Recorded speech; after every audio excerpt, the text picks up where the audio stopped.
লেমেয়া beach. এখান থেকে saddle pick, যে স্যাডেল পিক হচ্ছে highest mountain peak of Andaman. তো এখান থেকে এটাই ওয়ে স্যাডেল পিক যাওয়ার রাস্তা, বাট যেটা অনেকক্ষণ লাগে। লোকাল লোকেদেরই 4 ঘন্টা লাগছে, 4-5 ঘন্টা, তো আমাদের আরও অনেক বেশি সময় লাগবে।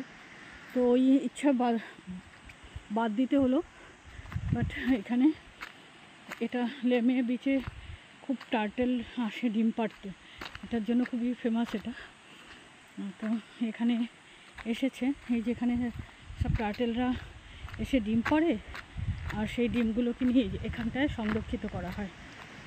তারপরে বাচ্চা যখন হয় তখন নিজেরাই উঠে চলে যায়। কটা ডিম, কবে ডেট দিয়ে এখানটায় সবই যে ডেট ফেট লেখা আছে এখানে দিয়ে এটা সংরক্ষিত, এই জায়গাটার মধ্যে সংরক্ষিত করা হয়। এটা খুব বিখ্যাত, যে নালার মধ্যে জল চলে আসছে এখান দিয়ে, এই নালাটা, এখান দিয়ে সমুদ্রের জলটা, এই নালাটা দেখাতে পাচ্ছি আর কি। হ্যাঁ,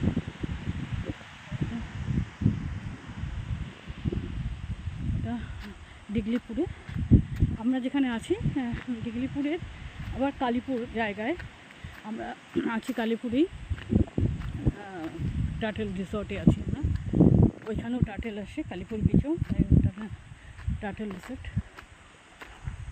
এখানে আসার জন্য পারমিট লাগে 50 রুপিস পার হেড এইখানে ঢুকতে গেলে। আমি পারমিট নিয়েছি 50 টাকা দিয়ে।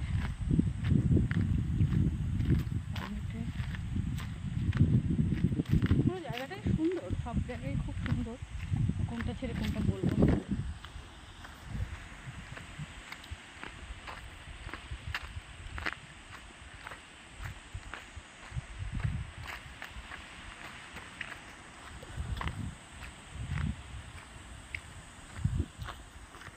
এখানে স্কুটি নিয়ে যাতায়াত করে, আর যারা প্যাকেজে আসে গাড়ি নিয়ে নেয়, কিংবা নিজেরাও কেউ কেউ গাড়ি নিয়ে নেয়।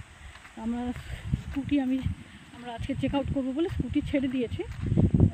তো আমি বাসে করে এসেছি, প্রাইভেট বাসে এসেছি। আবার 3টের সময় একটা সরকারি বাস আছে, ওটাতে চড়ে আমি আবার টার্টেল বিচে নেমে যাবো। বেশি টার্টেল বিচ থেকে 3 কিলোমিটারই এই লেমেয়া বিচটা, বেশি দূর না। তাই এই জন্য আমি একাই চলে এসেছি।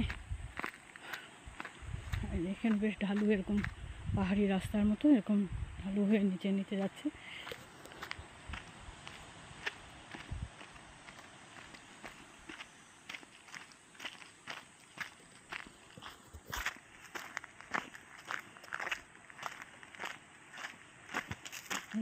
পাতা দেওয়া, পাথর দেওয়া রাস্তা,